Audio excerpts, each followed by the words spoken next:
Thank you, Senator. Senator Blackburn.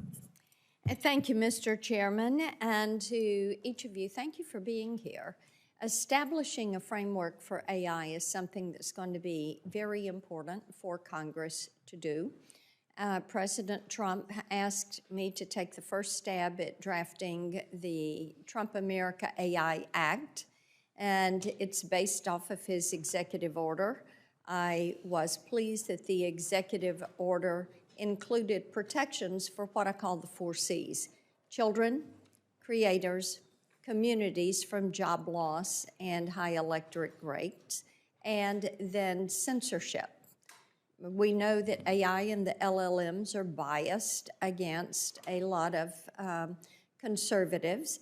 And in Tennessee, I like to say we have a good, bad, and ugly relationship with AI. Our manufacturing, logistics, healthcare really like it. A lot of our innovators that hold patents and trademarks and work with our auto industry, and then, of course, our entertainment industry with our musicians, our songwriters, our screenwriters, our script writers are really quite concerned about what it's going to do and their ability to protect their name, image, likeness. So having the proper guardrails in place are important. And we know that every industrial sector has had those guardrails except the virtual space. And once we define what the rules of the road are, we free up innovators to take off and do great work because they know what the playing field is. So thereby, they can develop a strategy to win. So that is the purpose of our having the Trump America AI Act and putting these protections in place. And I think it's Mr. Yannikopoulos. Am I saying that anywhere near right? Very close, Yannikopoulos. Kopoulos. I did get very close. You did. All right. As you know, Nashville area really is the healthcare informatics and healthcare interactive technology hub. And we're seeing so much innovation that is taking place there. And we're really, when it comes to predictive diagnosis, disease analysis, remote surgeries, telehealth even, we see the benefit of these applications. The but comes into place when we talk about creating a digital health ecosystem and privacy concerns that are there. So in your work, I want you to talk about that importance as an innovator and a patient. I'm going to give you a total of a minute. And then if you want to submit something longer form to me, I would welcome that. Excellent. As a developer within healthcare, governed by business associate agreements, we are clearly within the scope of HIPAA.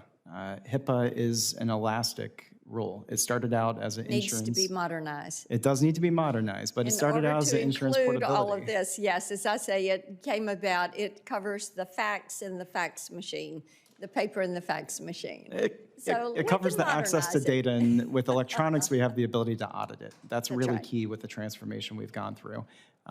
Nashville, as you've mentioned, has led the pack in that. And what I see out of the large institutions is they're approaching this as workforce transformation. It's not simply leveraging technology to do what you've always done. It's how can we leverage the technology to do something new with it. And as a patient, that's where the benefit sits for us, if we can receive better care pathways as a result of that. Ms. Ung, I want to come to you in your work. Let's talk about the difference between industrial applications and commercial applications, because I think this gets lost many times as we talk about how consumers approach the utilization of a technology and their expectation of that. And as we've developed tech policy through the years, I've told people, look at the computer and look at the backside and the front side. And there is truly a difference that is there. And with AI and the fact that AI, coupled with the other computational sciences like quantum, is going to yield faster, more accurate results. But talk about the difference in the industrial and the commercial. Thank you, Senator. You touched on it perfectly, which is that in a manufacturing and industrial environment, oftentimes the work is safety critical and operating in a high tolerance environment, meaning that precision matters extremely importantly. So consumer AI is using, all of the internet to analyze data and do various things. Industrial AI is using much more controlled data sets from machines on the floor, from manufacturing systems, and from digital engineering data sets. And it's using that controlled data to generate insights and make recommendations. Ultimately, the human is still the decision authority to confirm what to do next. Thank you. And, as we look at training our children, and we need to have STEM labs in all of our schools, even though much coding will be done by AI from the consumer side, kids need to code just like they need to learn a language. They need to have that understanding. So we look forward to helping build this policy out as we move forward. Thank you. Thank you, Mr. Chairman.